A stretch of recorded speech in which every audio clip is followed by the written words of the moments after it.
the Crescent, and the cost. Have you ever watched someone swear to God while lying straight to your face? Have you ever wondered why some people say, "I swear," so easily, as if words never carry consequences? Have you ever wished, just once, that a lie would punish the person who spoke it instead of the one forced to swallow it? Have you ever imagined what would happen if a promise could bite back? And if it did, would you still want that power in your hands? I was 9 years old when my mother died. She didn't die dramatically. No screaming. No final confession. Just a small rented bedroom in a forgotten town in upstate New York, the smell of disinfectant mixed with old wood, the sound of her breathing growing thinner by the second. I remember how cold her hands were. She reached inside her shirt with what little strength she had left and pulled out something wrapped in a faded cloth. When she placed it in my palm, I felt its weight immediately, too heavy for something so small. It was a crescent-shaped jade pendant. Pale green. Smooth. Cold. Like moonlight trapped inside stone. "Emma," she whispered. My name sounded strange coming from her mouth. Like it didn't belong to this world anymore. I leaned closer, afraid that if I moved too fast, she'd disappear before finishing her sentence. If someone lies, and still dares to swear to God. She paused, coughing, her chest rattling like broken glass. "You talk to the jade." I didn't understand. "What do I say?" I asked, my voice shaking. She tightened her grip around my wrist. For a dying woman, her strength was terrifying. "You say?" Her eyes locked onto mine. I allowed the oath to come true. I opened my mouth to ask what that meant. She never finished explaining. Her hand slipped from mine. Her eyes stared past me. And just like that, my mother was gone. My father worked construction in the city. Manhattan. Bronx. Wherever paid cash. He came home twice a year if we were lucky. When he did, he smelled like cigarettes and concrete dust, and he talked too loudly, like a stranger trying to pretend he belonged. After my mother died, he didn't come home at all. Instead, he wired money. $1,000 a month. It was supposed to be for me, but it never really was. My grandmother, my father's mother, controlled everything. She lived with us. Owned the house. Owned the air. Owned me. If cruelty could be ranked, she would have been a professional.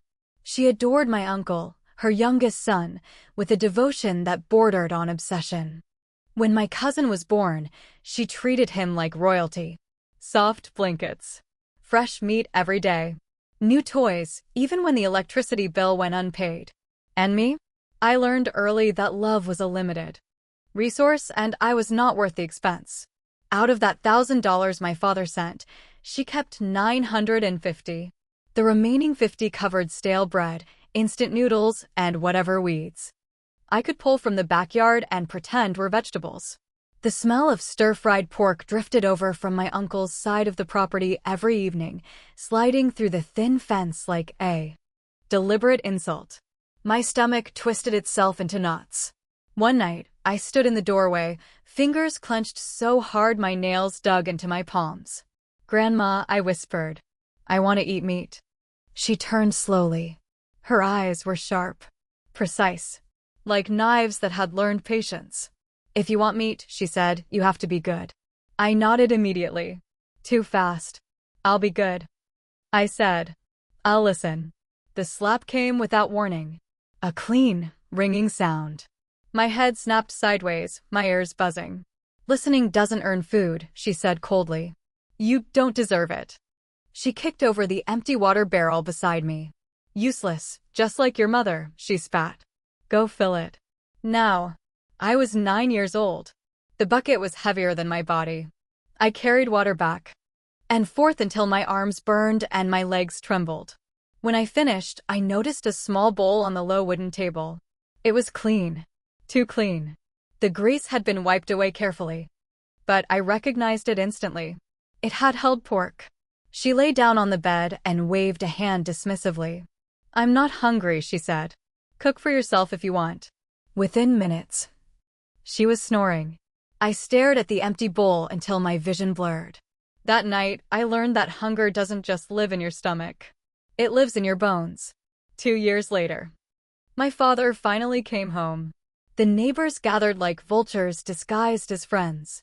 Mrs. Parker from next door, who hated my grandmother openly, pulled him aside and told him everything. About the beatings. About the stolen money. About me eating weeds to survive. Before my father could speak, my grandmother slapped her thigh and wailed loudly enough for the entire block to hear. "Oh my God," she cried. "How could I ever mistreat my own granddaughter? I love her more than my own life. Her performance was flawless." My father hesitated. I stayed silent. That was when the jade pendant under my shirt trembled. Just once. A soft vibration. Like a warning. Mrs. Parker crossed her arms. "Oh, stop acting," she said. "Everyone knows what you're like." Behind closed doors. My grandmother's face darkened. She raised her chin defiantly. "I swear to God," she said loudly. "If I've ever abused that girl, may I turn into a stupid dog." The room went quiet. She thought it was harmless. Who gets punished for swearing like that? The jade began to shake violently. Heat exploded against my chest like burning coal pressed to skin. My breath caught. My knees buckled. I remembered my mother's voice. I pressed my lips to the jade and whispered, barely audible, "I allow the oath to come true." The world went black. When I woke up, I was in a clinic. And four in my arm. A nurse adjusting the drip. They said I'd been unconscious for over 24 hours. Severe hypoglycemia. Across town, chaos had erupted. A strange wolf had appeared in the neighborhood. Gray fur. Blue eyes. Too big to be a stray. People panicked. Men grabbed shovels and bats, convinced it was dangerous. The animal fled. Injured, limping toward the highway. Then a truck stopped. A dart fired. Perfect aim. The animal collapsed. 2 men lifted it into the truck and disappeared. No one ever saw my grandmother again. I recovered slowly. Each time the jade activated, it took something from me. Energy. Strength. Hunger intensified beyond reason. At school, the pendant vibrated constantly. "Emma, you're my best friend," someone said. The jade trembled. "I didn't take your eraser," another swore. The jade trembled. Teachers lied. Students lied. Adults lied. And every lie made me hungrier. Terrifyingly hungry. Eventually, I buried the pendant in the southwest corner of the yard, wrapped in plastic, shaking as I did. The hunger stopped. But something else took its place. Fear. Because I knew deep down that the jade was not evil. It was honest. And honesty, when weaponized, is the most dangerous thing in the world. That was the first time I learned the truth. Lies don't disappear when exposed. They mutate. They hide. And they wait. And one day, they swear again. What do you do when the one person you've been waiting for finally shows up, and the first thing you feel isn't relief, but suspicion? What do you do when a hug feels like a transaction? When a smile looks rehearsed? When your name sounds wrong in someone else's mouth, like they've been practicing it on the drive over? What do you do when you're starving for love so badly you'd eat it off the floor, but the only love being offered comes with strings you can't see yet? And what do you do when you realize the strings are tied to your throat? People think the moment my father came back was the moment my life got better. It didn't. It just got louder. The town had been whispering about me for years. The poor girl. The orphan. The kid that lived with the witch. When my grandmother vanished, those whispers turned into full-volume gossip. And when my father finally drove up in a dusty pickup with out-of-state plates and a face I barely recognized, the whole street flooded our yard like it was a parade. Everyone wanted to be seen. Everyone wanted to be part of the story. My father looked older than I remembered. Not older like time had passed. Older like time had been punching him in the face every day and he'd stopped fighting back. He had a hard jaw, a tired mouth, and eyes that didn't quite meet mine until the last possible second. Then he smiled like a man flipping on a light switch. He said, stepping toward me with arms wide. "Come here." I let him hug me. I let myself fall into it. I let myself pretend it was real. "Baby," he murmured, squeezing too tight like he was afraid I'd vanish if he loosened his grip. I missed you. I'm taking you with me. To the city. You're not staying here anymore, you hear me? My throat burned. I nodded against his jacket. I wanted to believe him so badly my ribs hurt. Mrs. Parker stood behind him, hands on hips, giving my father a look that said, "Don't screw this up." My father looked around at the neighbors, at the eyes watching him, at the attention soaking into his skin. He loved it. And that should have been my first clue. That night, after the neighbors finally drifted away and the house went quiet, I went into the yard and dug the Crescent jade back up. It was cold through the plastic. Even buried, it felt awake. I held it in my palm and told myself a simple lie. Dad's back. Everything will be fine. The jade didn't vibrate because I didn't swear it, and because I didn't believe it strongly enough for the universe to bother correcting me. The next morning, I packed a small bag, a few shirts, a cheap hoodie, a paperback I'd read 3 times because it was the only one I owned. My father watched me from the doorway like he was studying a blueprint. "You ready?" he asked.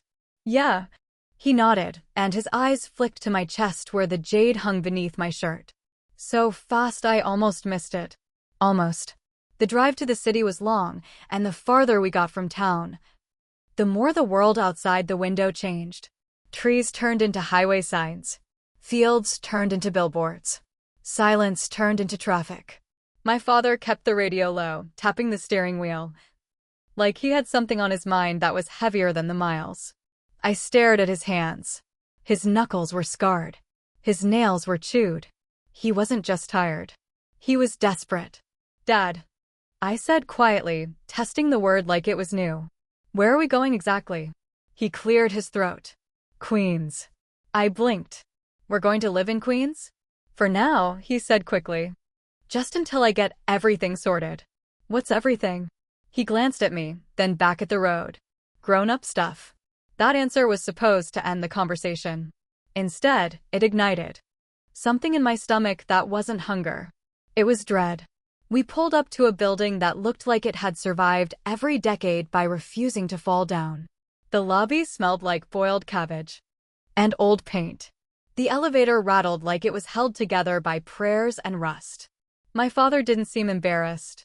He seemed impatient, like this wasn't the destination, just a stop. When the apartment door opened, a woman stood inside like she'd been waiting.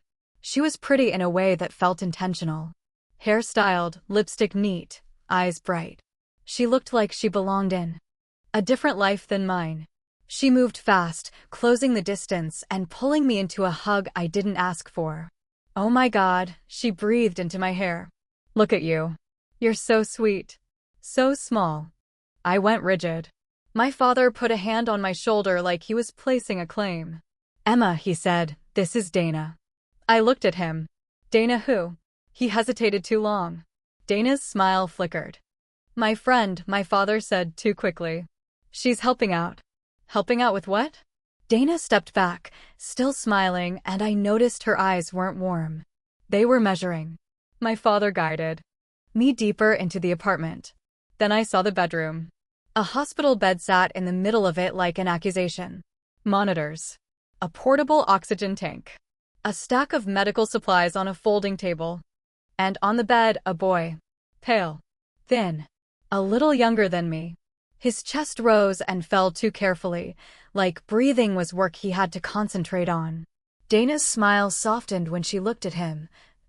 But there was something sharp underneath it, like she wasn't just worried for him. She was protecting an investment. My father's voice dropped into something almost gentle. He said. "This is your brother." My brain refused the word.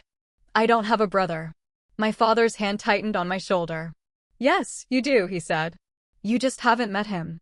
Dana stepped closer to the bed, stroking the boy's hair like she was on camera.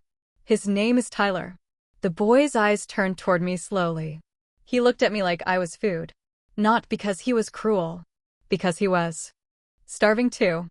My father knelt slightly so he could look me in the eyes. "Listen," he said. "Tyler's very sick." I swallowed. "Okay." "He needs a heart transplant," my father continued. Voice steady like he'd rehearsed this. "And You might be able to help him. My pulse spiked. Help how? I asked, already knowing I didn't want the answer. My father smiled. And the smile didn't reach his eyes. We just need to run some tests, he said. That's all. Just tests. See if you're a match. A match. Like I was a part. Like I was a spare. I felt the jade beneath my shirt press cold against my skin, like it was listening. I forced myself to breathe slowly. I'm not a doctor, I said, letting my voice go small on purpose. How can I help him? My father's eyes softened, and for a second I saw what I'd wanted to see my whole life, a father who cared. Then he ruined it. You can save him, he said. Dana's hand paused on Tyler's hair. Your family, she added gently. And family takes care of each other. I stared at my father. Dad, I said, voice trembling, if I gave him my heart, would I get sick too? Silence. Not the quiet kind. The guilty kind. My father blinked. His mouth opened, closed. His eyes shifted like a man searching for a lie that would land softly. Dana stepped in quickly. Smile still in place. Oh, honey, it doesn't work like that. But my father's face betrayed everything. Because for a fraction of a second, he looked annoyed that I'd asked. Not scared. Not sad. Annoyed. Like I'd complicated the plan. My throat went tight. So I would die, I said. My father exhaled sharply, as if that wasn't the point. No, he said too fast. No one's saying that. Don't be dramatic. Dana's voice turned syrupy. They can do amazing things now, Emma. I looked at Tyler. His eyes were dull, but there was a flicker of hope in them, and it made me sick. Because what kind of monster would blame him for wanting to live? My father reached for my hands. Baby, he said, you don't understand. Tyler's my son. He stopped himself, then corrected. He's your brother. My stomach rolled. You didn't tell me, I whispered. You never told me. My father's jaw clenched. I didn't have to. That sentence hit harder than any slap my grandmother ever delivered. I pulled my hands away. I want to go to school, I said, voice small and obedient, because that was the only survival language adults respected. If I do the tests, can I still go? To school. My father's face smoothed out again, relief flooding him like he'd won a round. Of course, he said. We'll take care of you. You'll have everything. I promise. The jade didn't vibrate because he didn't swear. So I pushed. Promise? I asked, looking straight into his eyes. Like, you swear? My father hesitated. Dana's smile tightened. My father lifted his chin and said, loud like it mattered, I swear to God, Emma. Everything I have will go to you someday. You're my girl. Dana leaned in immediately, like she couldn't stand not being part of it. I swear. Too, she said brightly. I'll treat you like my own. My father added quickly, all my love, everything, it's for you. They said it like a lullaby. They said it like a bribe. And they said it without fear. Because they didn't think consequences were real. The crescent jade beneath my shirt began to tremble. Not gently. Violently. Heat surged through my chest like a bran pressed to skin. My breath stuttered. I clenched my teeth so hard my jaw ached. My father stared at me. What's wrong with you? Dana's eyes narrowed, the first crack in her mask. Is she okay? I forced a smile. I'm okay, I whispered. I'm just nervous. I stepped back, pressing my fingers to the jade through my shirt. My mother's voice from years ago scraped up from the dark. Like a ghost. If someone lies and still dares to swear to God, you talk to the jade. My father and Dana were lying. Not about loving me in some abstract, twisted way. Maybe they believed pieces of it. But the oath they swore wasn't love. It was a contract. And contracts have enforcement. I leaned in like I was hugging myself, and I spoke into the jade so softly no one could hear. I allow your oath to come true. For a moment, nothing happened. Then the air changed. Not like wind. Like pressure. Like the room itself inhaled. Dana's face drained of color. My father's eyes widened. Tyler, on the bed, coughed sharply, his breathing hitching. My father turned to him instantly, panic replacing everything else. Tyler. Tyler, breathe. Breathe. Buddy. Dana lunged toward the bed, suddenly frantic. Call the nurse. Call. My father spun back to me wild-eyed. Emma, he said, voice shaking, what did you do? I stared at him, calm as ice, because I finally understood something important. They were afraid. And fear was proof. You swore, I said quietly. My father's mouth opened, then snapped shut. Dana's hands trembled as she adjusted Tyler's oxygen. My father's eyes darted around the room, as if looking for an escape hatch. Then, like a switch flipped, he grabbed my wrist. Come on, he said, too rough. We're going to the hospital right now. I didn't fight. I went.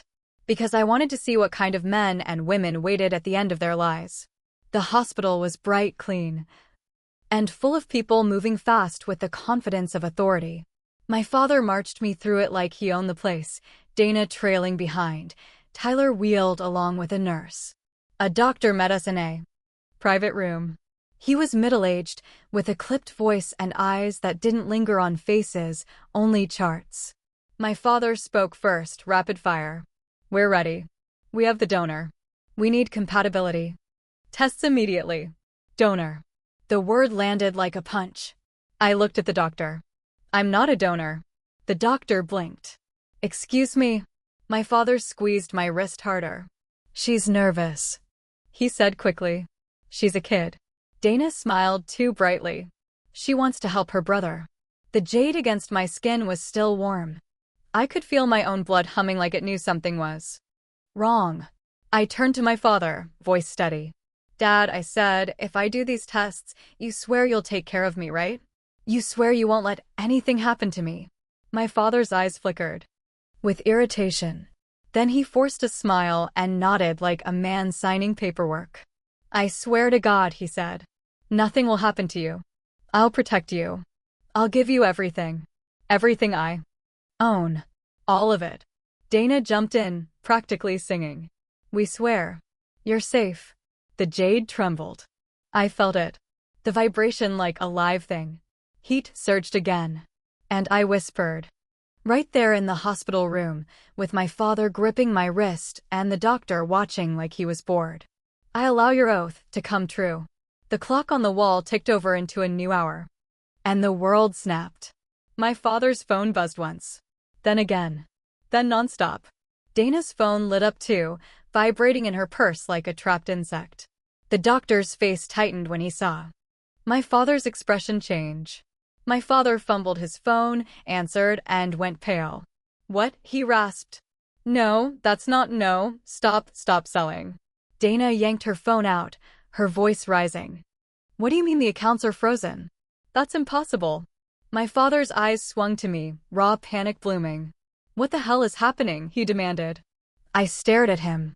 He swore he'd give me everything. The jade didn't care what he meant by someday. It heard the oath. It enforced the oath. The doctor stepped back slowly, suspicion sharpening his gaze. Sir, what's going on? My father didn't answer. He grabbed my arm again, dragging me out of the room. Dana followed, half running, Tyler's bed left behind as nurses shouted questions. In the hallway, my father yanked me into a corner and hissed, my bank just, everything is transferring. Everything. Properties, cash, accounts. Dana's voice cracked. Our house, our retirement, my father cut her off with a look that could have killed. Then he turned back to me, eyes wild, voice low like a threat. What did you do? He demanded. I felt exhaustion creeping in, a heavy fog trying to swallow my limbs. The jade always took its payment. But I forced myself to stay upright. You swore, I said. My father's lips peeled back. You little. He stopped himself because people were watching. Dana's hands shook as she opened her banking app, staring at numbers disappearing. My father's voice dropped, desperate now. Fix it. I can't, I said honestly. I don't know how. That was a lie. I did know how. But I wasn't going to say it. Because for the first time in my life, I had something no one could beat out of me. Power. My father's knees bent as if he might collapse. Dana's face twisted, and for a second her pretty mask fell completely. You were supposed to save him, she hissed at me, venom spilling out. You were supposed to. I looked past her, toward the room where Tyler had been left. He's your son, I said softly. Save him. Dana flinched like I'd slapped her. My father grabbed his hair with both hands, breathing hard. The sound of a man realizing his trap had closed. Then he did what desperate men always do. He tried to bargain. Emma, he said, forcing his voice sweet again, listen. We can work this out. We're family. The jade didn't vibrate because he wasn't swearing anymore. So I made him. Swear, I said. His eyes sharpened. What? Swear to God, I said, voice calm, that you'll never touch me again. Swear you'll never come near me. Swear you'll leave me alone. My father stared at me. Dana stared at me. And for the first time, they understood what my grandmother had never lived long enough to understand. I wasn't the powerless child anymore. I had the moon in my fist. My father swallowed hard. I swear, he said finally, bitterly. I swear to God. The jade trembled, and I felt my vision blur at the edges, payment coming due. But before the darkness could take me, I whispered one last time, steady as a judge. I allow it. My father's face contorted like he'd been punched from the inside. Dana's scream ripped through the hallway. And I let the world go black, because I knew that when I woke up. I would no longer be anyone's spare part. How long can you pretend before the pretending becomes your face? How many times can you swallow your anger before it starts dissolving you from the inside? How many lies can live under one roof before the house itself turns toxic? And when you finally stop smiling, who will be more afraid? You, or the people who benefited from that smile? I woke up in a hospital bed. Again. White ceiling. Beeping monitor. Plastic curtains swaying slightly with the air conditioning. The exhaustion was worse this time. It wasn't just hunger anymore. It was like something had been drained out of me at a cellular level, leaving my body intact but hollowed, like a house after a fire. A nurse noticed my eyes open and hurried over. Hey, she said gently. Easy. You fainted. How long? I croaked. Almost a full day. That was the pattern. Every oath I allowed to manifest took something from me. Time. Strength. Blood sugar. Consciousness. A price. But unlike everyone else in my life, at least the jade was honest about the cost. They told me my father and Dana had been taken away by the police that same night. Something about financial fraud, attempted coercion, illegal medical arrangements. The doctors had grown suspicious the moment assets began transferring in real time while a child stood in the room. My father screamed my name when they dragged him away. I never answered. When I was discharged, there was no one waiting for me, which was exactly how I wanted it. I grew up fast after that. Foster care. Scholarships. Part-time jobs that wrecked my sleep schedule and taught me how to read people faster than textbooks ever could. I learned which smiles meant hunger, which compliments meant calculation, which apologies were just placeholders until the next betrayal. I stopped wearing the jade openly. I hid it under my clothes, close to my skin, where I could feel it react before my mind caught up. College came and went. I studied business, not because I loved it, but because money terrified people who had none, and I wanted that leverage. After graduation, I moved west. California. Sunshine. Glass buildings. Smiles sharp enough to cut. That's where I met Daniel Wright. He was charming in the way men learn to be when they know they're attractive but don't want to look arrogant. Investment analyst. Clean resume. Good family. The kind of man your friends approve of before you even tell them why. He opened doors. He remembered birthdays. He said all the right things. And for a while, the jade stayed quiet, which should have scared me more than anything. We dated for 2 years. He proposed at a vineyard in Napa, ring glinting in the afternoon. Light, voice steady, eyes sincere. I love you, he said. The jade didn't move. So I said yes. Marriage didn't change Daniel overnight. That would have been too obvious. Instead, it eroded him. Slowly. Like water against stone. After the wedding, his parents moved in temporarily. Then his sister, recently divorced, moved in just until she got back on her feet. Then her son came with Her, loud and sticky-fingered and treated like royalty. Our house, my house, bought with money my father never lived to enjoy, became crowded with opinions. You don't need a housekeeper, his mother said. Family should take care of family. You work from home, his father added. Cooking isn't that hard. Daniel would squeeze my hand under the table. They don't mean anything. Buy it, he'd whisper. Just ignore them. Ignore. That word followed me everywhere. Ignore the way his mother criticized my clothes. Ignore the way his sister helped herself to my things. Ignore the way Daniel always seemed conveniently unavailable when conflict arose. At night, when we were alone, he'd kiss my forehead and murmur, "You're amazing." I'm so lucky. The jade stayed silent. So I stayed quiet too. The first time I realized something was wrong wasn't emotional. It was physical. I started getting tired easily, short of breath after climbing stairs. Lightheaded for no reason. Doctors said stress. Then anemia. Then let's monitor it. Daniel started insisting on cooking. Let me take care of you, he said, smiling. You do so much already. The jade didn't vibrate. So I ate. And I got weaker. The day I stopped smiling was the day his sister's son poured boiling water onto the orchids I'd been nurturing for months. They make my mom sneeze, the kid said, shrugging. I stared at the wilted petals, steam still rising, something snapping quietly behind my eyes. Daniel's parents appeared instantly. Why are you yelling at a child? His mother snapped. I wasn't yelling, I said calmly. I'm asking who's paying for the damage. Oh, please, his father scoffed. They're just plants.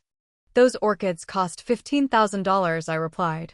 The bonsai behind them cost more. Silence. Then his mother sat down on the floor and started crying. I raised my son for this? She wailed. To marry a woman so heartless? Daniel rubbed his temples. Can you not make a big deal out of this? He muttered. You're embarrassing me. That was the moment. The exact second. Something inside me shut off. I went upstairs, pulled the jade out of its hiding place, and put it back on. That night, I asked him one simple question. Daniel, I said, voice steady. Do you love me? He looked surprised, almost offended. Of course I do. The jade trembled. Just once. Enough. I smiled. That was the last time I ever would. I didn't confront him. Immediately. I watched. I installed cameras quietly, professionally. I reviewed footage while sipping tea like it was a TV show. His sister slipping pills into my food. His mother directing her. Daniel turning away every time. When I confronted him, he denied it. Swore to God. So I allowed it. The poison stopped working. But the truth came out. The house emptied. The bank accounts froze. The divorce was fast. Brutal. Public. Daniel begged. He cried. He swore again. The jade burned. And I paid the price. But I survived. 3 weeks after the divorce was finalized, I received an invitation. No sender. No return address. Just a card. Black. Embossed silver crescent. Some artifacts are not meant to be used without guidance. At the bottom, an address. Downtown Los Angeles. Private office. I stared at the jade in my hand. It was warm. Almost expectant. For the first time since my mother died, I felt something unfamiliar. Not fear. Not anger. Curiosity. And curiosity, I was about to learn, is how collectors find you. What kind of person leaves an address instead of a threat? What kind of power doesn't force you to come but knows you will anyway? And what kind of man looks at something cursed, something feared, something that has ruined lives, and calls it misused? I didn't go to the address right away. That alone should tell you how much I'd changed. The old me, the girl who starved quietly, who waited for permission, who believed love came from endurance, would have gone the same night. Out of fear. Out of obligation. Out of habit. But this version of me waited. I read the card again and again. Some artifacts are not meant to be used without guidance. Not dangerous. Not forbidden. Not illegal. Just unguided. Like a loaded weapon handed to a child. The crescent jade lay in my palm, warm now, almost pulsing, as if it recognized the handwriting, as if it knew the sender. That night, I dreamed of my mother for the first time in years. She didn't speak. She just stood under a half-moon sky, watching me, her expression neither approving nor afraid. Waiting. The address led to a building downtown that didn't belong in Los Angeles. Everything around it screamed glass and steel and modern arrogance, but this place stood apart, stone. Facade, narrow windows, no signage. Like it had been there long before the city decided to pretend it was young. The security guard didn't ask my name. He only glanced at the jade around my neck. "You're expected," he said, stepping aside. The elevator had no buttons. Just one. It took me straight up. The office at the top floor was quiet in a way that made my skin prickle. No hum of electronics. No background music. Just silence, heavy and intentional. A man stood by the window. Mid-30s. Tall. Lean. White shirt, no tie. Gold-rimmed glasses catching the light. Just enough to be distracting. His posture was relaxed, but nothing about him felt casual. He turned when he heard me enter. And smiled. Not kindly. Not cruelly. Precisely. "Emma Carter," he said, as if tasting the name. "You took your time." I didn't sit. "You sent the card," I said. "Yes." "You've been watching me." "Yes." "You know what this is." I touched the jade. "Yes." That was when I noticed it. On his wrist. A bracelet. Silver. Minimalist. Inlaid with symbols that weren't decorative, they were functional.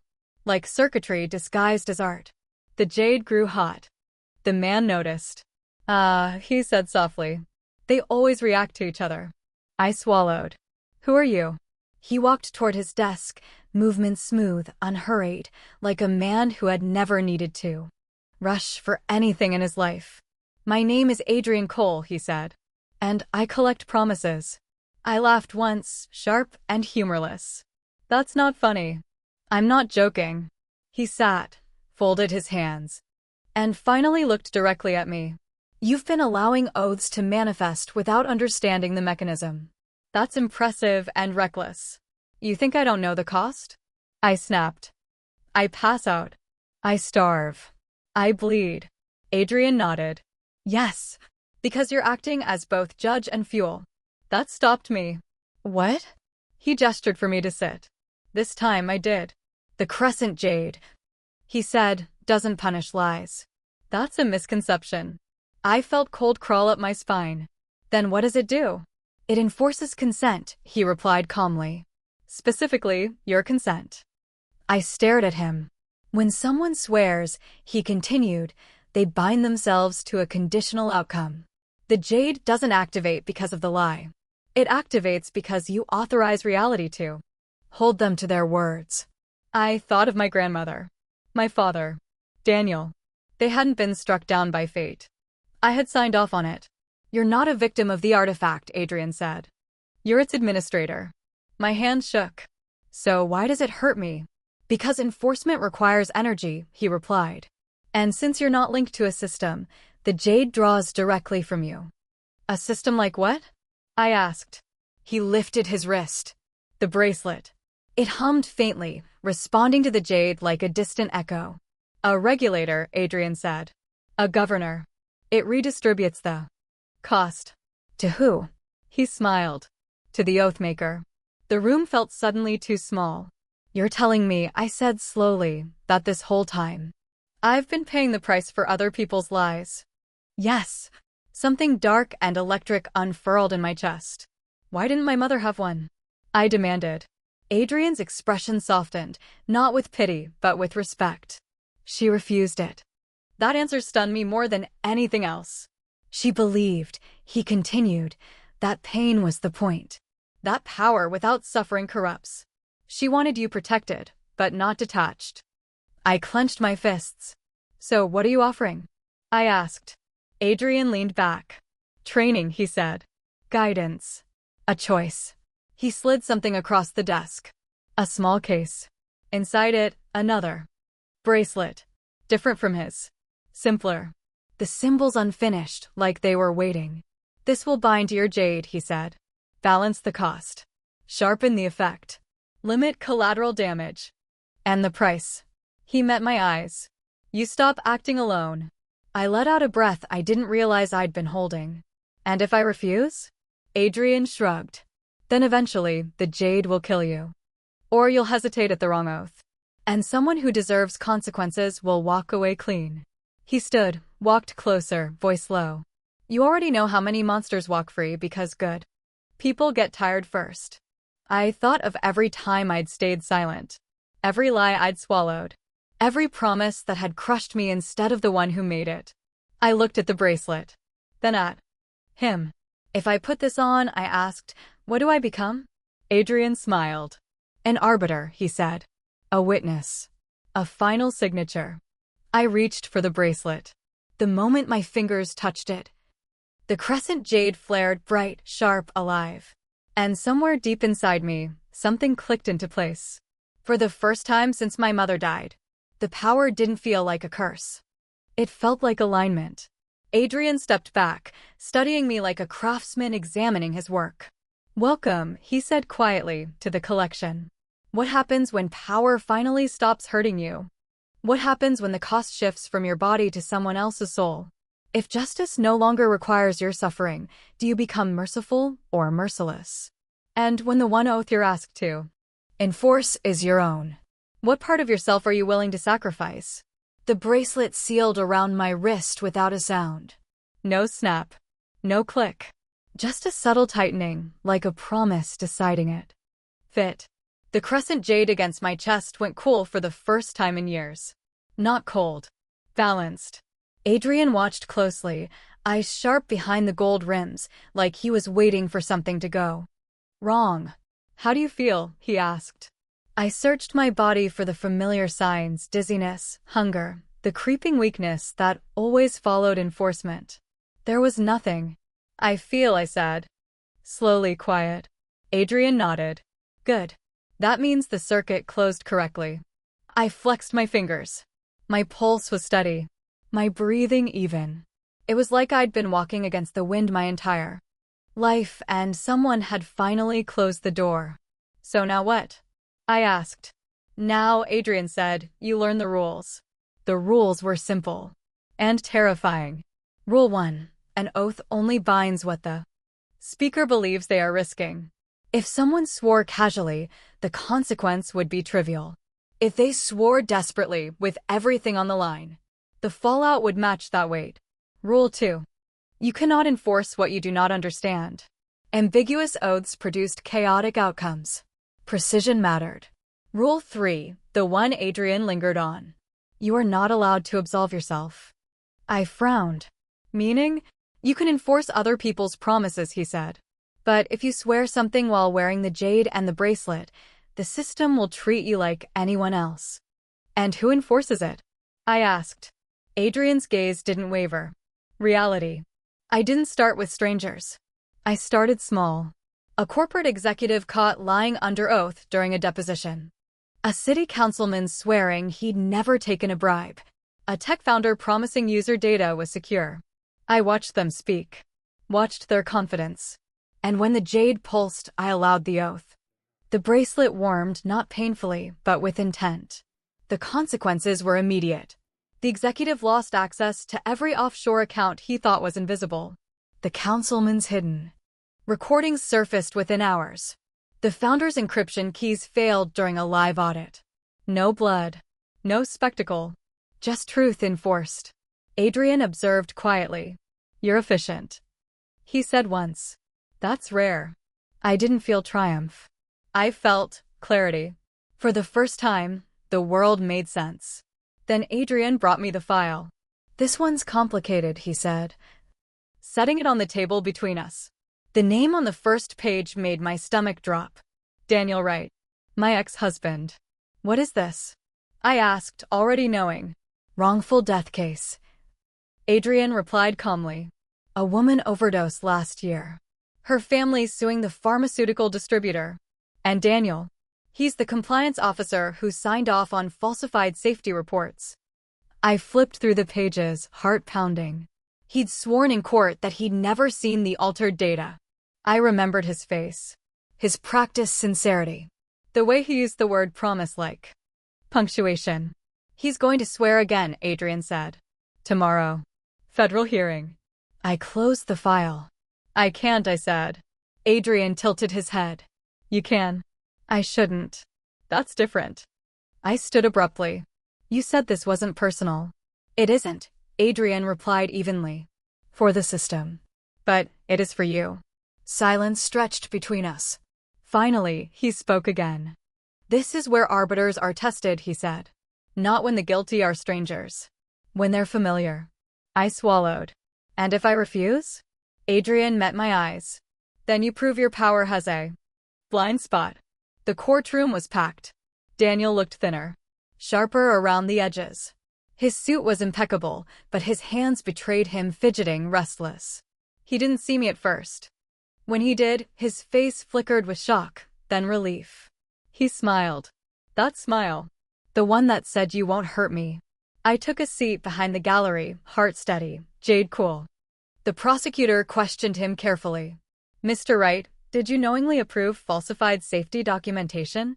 Daniel straightened. No, he said clearly. I swear to God, I never saw any.